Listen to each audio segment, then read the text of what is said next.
Here are 39 tips from a sports physio that I wish every football parent would know. Not knowing these things increases the chances of your kid being injured and failing to reach their potential, so ignore them at your own peril. Number 1. Overuse injuries are just as likely to be caused by overuse as they are from underuse. See, after an extended period of reduced activity, for whatever reason, the amount of load the body can handle is significantly reduced, and it's scary how fast that happens, frankly. That can certainly cause our kids to do more than they can tolerate at that moment in time, leading to the overuse injury. The real reason, however, was the period of underuse prior to that. Number 2, head injuries should always be assessed and cleared by a medical professional before your kid returns to football. I don't care if it's a World Cup final, because playing with a concussion can be fatal. Something called the second impact syndrome, where the brain swells and death occurs within 2 to 5 minutes, can happen, and while it is very rare, perhaps only a handful of instances every year, it's still very real. I certainly wouldn't want there to be that risk for my kids. Number 3, being stronger is nearly always beneficial. There is certainly a limit to what's functional and where the marginal gains simply aren't worth it anymore, but most kids are not even close to getting there. Number 4, on that note, strength training for kids isn't dangerous. We're afraid of putting our kids in strength training situations, but we don't hesitate to tell them to climb a tree or a wall and jump down from their own height. So if they're 150 centimeters tall, weighing 50 kilos, that landing is the equivalent of them absorbing a force of 150 kilos if they land softly. And if they land more stiff, that force can be as high as 750 kilos. That's not really recommended, but it sort of illustrates the fact that you shouldn't worry so much about weight training. Worry instead about making your kid strong enough to absorb the forces they will encounter in a physically active life. Number 5, having kids do dribbles around cones is just an ignorant or lazy way for the coach to get through a practice session. It's not a good use of practice time where kids finally have the chance to practice interacting with other kids. Doing dribbles alone without anyone else interfering can be done at home if your kid wants to. That way, at least it's not taken away from more valuable, effective and efficient training. Better to use a small-sided game, where the game is simplified, not broken up in parts. The transfer of skill is always better when practiced in a similar context than when doing things out of context. Number 6, stretching before or after a game doesn't do what you think it does. Before a game, it doesn't prepare or protect a player from injury. It's more likely to cause them to perform worse, if anything. After a game, it certainly doesn't make them recover quicker or be less sore. In fact, doing hard stretches after a game only increases the soreness and the recovery time, because the already damaged muscle tissue, these micro tears caused by exercise, completely normal effect of a match, is worsened, physically causing more micro tears. Number 7, having enough endurance is just the price of entrance to going pro. What really separates amateurs from pros is the speed and quality of decisions. Just take a look at the best players from the last 20 years. There are a handful of players who are physical anomalies and are considered to be absolute best in the world. Mbappe and Cristiano Ronaldo and Pogba on his days comes to mind. Most others, Xavi, Pirlo, Scholes, De Bruyne, aren't physically dominant, but are at a different level to even other pros when it comes to decision making and the technical ability to execute what they deem to be good decisions. Number 8, a small injury like an ankle sprain isn't as small as you might think it is. It physically changes the brain structure and connections and requires proper rehab. A year after a first-time ankle sprain, around 15% of people still have pain, swelling or instability, leading to recurrent ankle sprains. Don't think it will go away on its own. It most likely won't. Get some professional help with rehabbing it properly, please. Number 9. Training on small pitches leads to a lot of good stuff. More touches on the ball, more decisions, more cardiovascular intensity. The one negative is that it lacks high-speed sprinting, and that's likely to increase the risk of a hamstring strain, which is one of the more common injuries in football. So even if it means doing top-speed sprints without the ball, it can be very beneficial for kids who have gone through most of puberty to do a few 2-3 sprints every week. Before puberty, don't worry about it. Number 10, taking anti-inflammatory medication as a prophylactic or after most injuries is a bad idea. At best, it delays the recovery period. At worst, it stops the recovery process altogether, making adaptation to normal training non-existent and recovery from an injury take a lot longer than necessary. Number 11. The way our brain and bodies work are very different from how a computer works. Stop training like it's the same thing, like an algorithm that just needs to be implemented. If this, then that, then this will happen. It will not lead you to the result you think it will. Number 12. Skill development isn't rocket science. It's way harder. Rocket science is a complicated problem, which is really hard to solve. But once you have solved it, the solution can be replicated over and over again. Skill development is a complex problem, which is quite easy to understand, but impossible to fully solve and to use the solution over and over again. Skill development then is not an engineering problem and shouldn't be broken down in the same way that engineers break down problems into separate pieces. Number 13. The best dribbler possibly of all time, Lionel Messi, fails with his dribbles half the time. Imagine what a young kid might be able to do with the permission to fail, to keep trying to dribble even when it's not successful, without being shouted at or belittled by a coach or by parents on the sidelines. Number 14. More equipment, more technology, more of everything is rarely the right answer. Most of the time, it's the wrong answer. You could do a lot worse than have your kid playing football most of the time.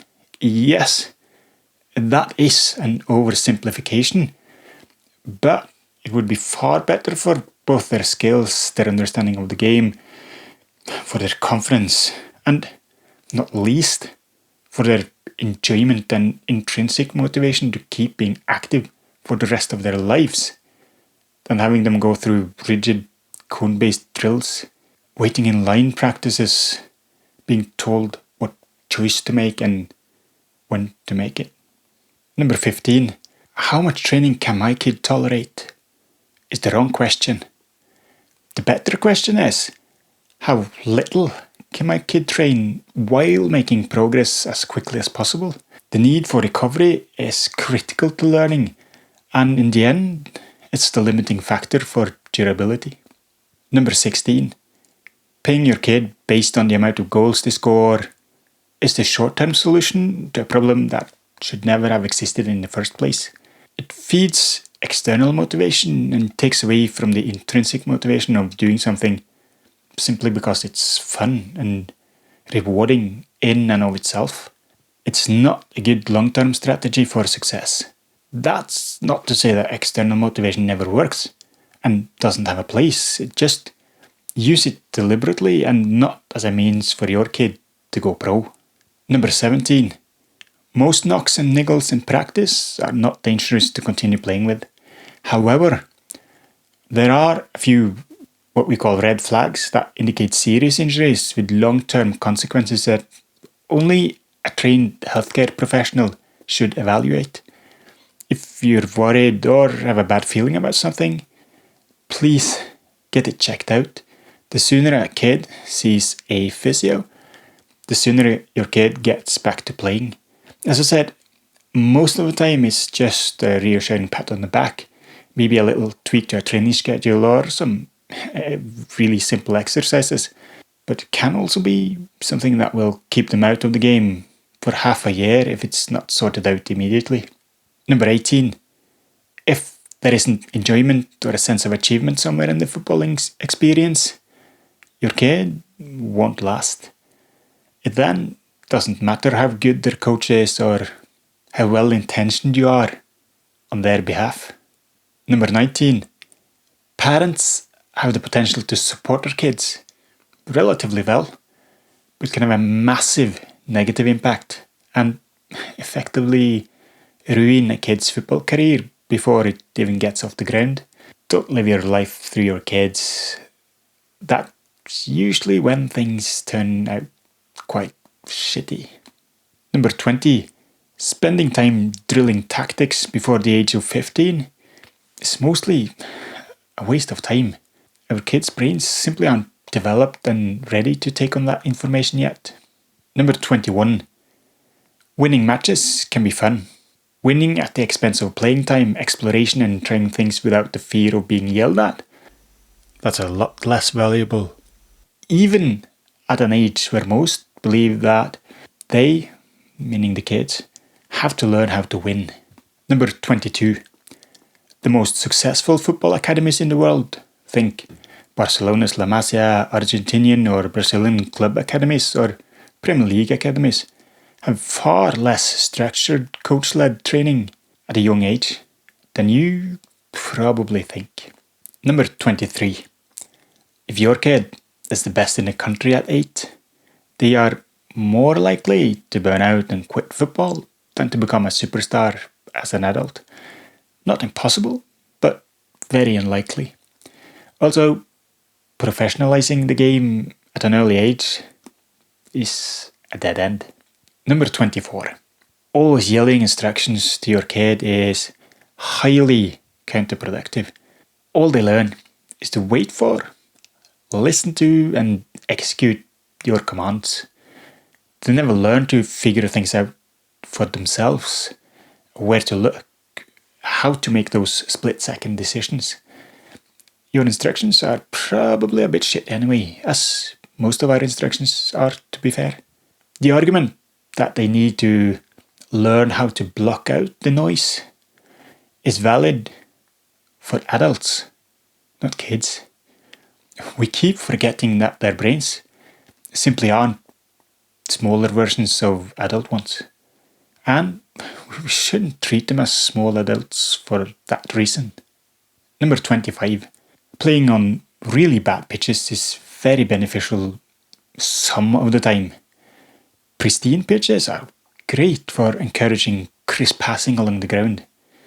Bad, hard or uneven pitches give different feedback and different options for movements and playing style, which can lead to exploration of more options and develop skills that simply are very hard to come by when just playing on great pitches. Number 26. Effective skills training might not be what you think it is. Taking shots from outside the box, a la what Beckham and his father did, is less effective and more likely to lead your kid quitting than anything else. Than playing games with lots of touches and opportunities for shots from a wide range of distances and angles. For instance, if a goal from outside the box is worth 2 goals from inside the box, kids are more likely to try these long-range shots. Number 27. Choosing the best boots or cleats is not important. Having cleats that have enough but not too much grip is far more important for their injury risk. Cleats that are not fully bladed or chevron but still have some of the improved traction this gives seems to be associated with a lower risk of injury. A fully bladed or chevron cleated boot seems to be associated with a 35% increase in injury risk. Number 28. Artificial turf pitches have a slightly higher injury risk for foot and ankle injuries, but otherwise it's quite similar to natural grass. Number 29. Matches have up to 10x injury risk compared to training. Perhaps the reason is that training doesn't prepare them for the actual game. Number 30. Warm-ups are overrated and generally unnecessary physiologically and injury prevention-wise for training before the age of 12 or before the onset of puberty. They do have a place for mentally getting ready to play, however, and after the age of 12 or onset of puberty, a good warm-up can significantly reduce the risk of all football injuries. Number 31. The best recovery tool your kid can get is something you cannot buy. Sleep. Compression garments, ice baths, saunas, massage guns. They're all sold to promote recovery, but really, they don't add that much. Save money on the expensive recovery equipment. Buy a comfortable pillow instead. Number 32. Icing an injury doesn't do much, if anything, to reduce swelling. It can help reduce the pain, so it's not completely useless, but it's not the medical treatment you have been led to believe. Number 33. Compression done correctly and quickly can reduce the amount of swelling and may aid in recovery from an acute injury. Always prioritize compression over icing if you're faced with a choice of one or the other. Number 34. The best recovery strategy from an injury is start moving as soon as possible, as much as possible, without worsening the symptoms in any meaningful way. For instance, waiting a week before starting rehab after a hamstring strain leads to 2 to 3 weeks slower recovery time overall. Don't wait. Number 35. You can't make your kid safe from injury, but you can make sure your kid is physically active, experiencing social belonging, learning to overcome challenges, and learning from their mistakes. Also, not participating in football or any other physical activity or sport is a long-term guarantee of worse health outcomes. Number 36. Injury prevention doesn't have to be boring as hell. We can take a different approach than lining up and running without the ball or doing completely unrelated jumping exercises or landing exercises that are supposed to teach our kids how to land properly. Number 37. Having your kid play multiple sports is a gift and a huge advantage if you're able to provide them with that. Number 38. Too little available energy from food is more likely to cause an injury than too much for an active kid. Don't be afraid to have your kid eat fast carbs if they're active and are not overweight. They generally need all the energy they can get. Lastly, number 39. Don't follow the training plan or program of a professional footballer. What got them there isn't what they're doing now. I hope you got some value out of that. If you want to check out more science-backed strategies for your young footballer, check out this video here. And if you do want help implementing these strategies, check out the link in the description below. See you next time!